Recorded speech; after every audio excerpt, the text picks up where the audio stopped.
आप सभी माता बहन भाइयों को जय श्री राधे, जय श्री कृष्ण। आज हम कार्तिक महात्म्य के 9वें अध्याय को सुनेंगे। इससे पहले आप सभी मेरे साथ में बोलिए हरे कृष्ण कृष्ण कृष्ण हरे हरे, हरे राम राम राम हरे हरे। आइए कार्तिक महात्म्य के 9वें अध्याय को सुनते हैं।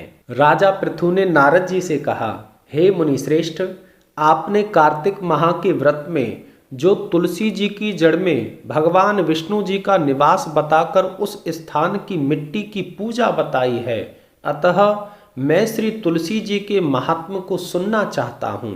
तुलसी जी कहाँ और किस प्रकार उत्पन्न हुई, यह बताने की कृपा करें। नारद जी बोले, हे राजन, अब आप तुलसी जी की महत्ता तथा उनके जन्म का प्राचीन इतिहास ध्यान पूर्वक सुनो। एक बार देवगुरु बृहस्पति और देवराज इंद्र भगवान शंकर का दर्शन करने कैलाश पर्वत की ओर चले। तब भगवान शंकर ने अपने भक्तों की परीक्षा लेने के लिए जटाधारी दिगंबर रूप धारण किया और दोनों के मार्ग में विरोध उत्पन्न किया। यद्यपि भोलेनाथ उस दिगंबर रूप में तेजस्वी, शांत, लंबी भुजा और चौड़ी छाती वाले गौरवर्ण अपने विशाल नेत्रों से युक्त तथा सिर पर जटा धारण किए हुए शांत बैठे हुए थे, लेकिन भगवान शंकर को ना पहचान कर इंद्र ने उनसे उनका नाम व धाम आदि पूछते हुए कहा कि क्या भगवान शंकर अपने स्थान पर हैं या कहीं चले गए। इस प्रकार अहम रूपी शब्द सुन के भगवान शंकर शांत बैठे रहे और कुछ ना बोले, लेकिन इंद्र को अपने त्रिलोकी होने का बड़ा गर्व था। उसी अहंकार के प्रभाव से वह चुप ना रह सका। उसने क्रोधित होते हुए भगवान शंकर को कहा, अरे, मैंने तुझसे कुछ पूछा है और तू उसका उत्तर नहीं देता। मैं अभी तुझ पर वज्र का प्रहार करता हूं, फिर देखता हूं कि कौन तुझ दुर्मति की रक्षा करता है। इस प्रकार कहकर जैसे ही इंद्र ने जटाधारी दिगंबर को मारने के लिए हाथ में वज्र लिया, वैसे ही भगवान शिव ने वज्र सहित इंद्र का हाथ स्तंभन कर दिया और विकराल नेत्र करके उसे देखने लगे। उस समय ऐसा प्रतीत हो रहा था राजन कि दिगंबर रूप में भगवान शिव इंद्र के काल बन के प्रकट हुए हैं। नेत्रों में ज्वाला निकलने लगी और ऐसा प्रतीत होने लगा कि इंद्र का आज भस्मीभूत हो जाएगा। भुजाएं स्तंभित होने के कारण इंद्र को बहुत पीड़ा होने लगी।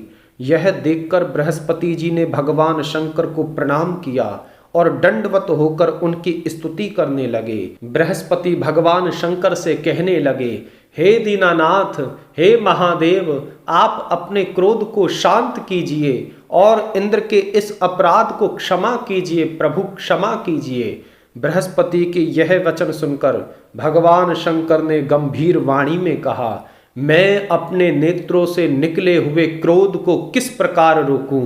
तब बृहस्पति ने कहा, हे भगवान, हे प्रभु, आप अपना भक्त वत्सल नाम सार्थक करते हुए अपने भक्तों पर दया कीजिए। आप अपने इस तेज को अन्यत्र स्थापित कीजिए और इंद्र का उद्धार कीजिए, प्रभु उद्धार कीजिए। तब भगवान शंकर बृहस्पति से बोले, मैं तुम्हारी स्तुति से अत्यंत प्रसन्न हूँ।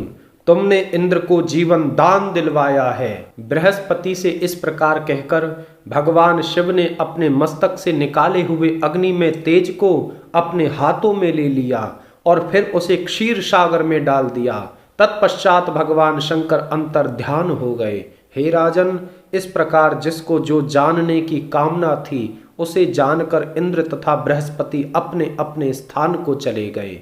इतना कह करके आज के 9वें अध्याय का समापन करते हैं। आप सभी मेरे साथ में बोलिए हरे कृष्ण कृष्ण कृष्ण हरे हरे, हरे राम राम राम हरे हरे। पुनः आप सभी माता बहन भाइयों को जय श्री राधे, जय श्री कृष्ण।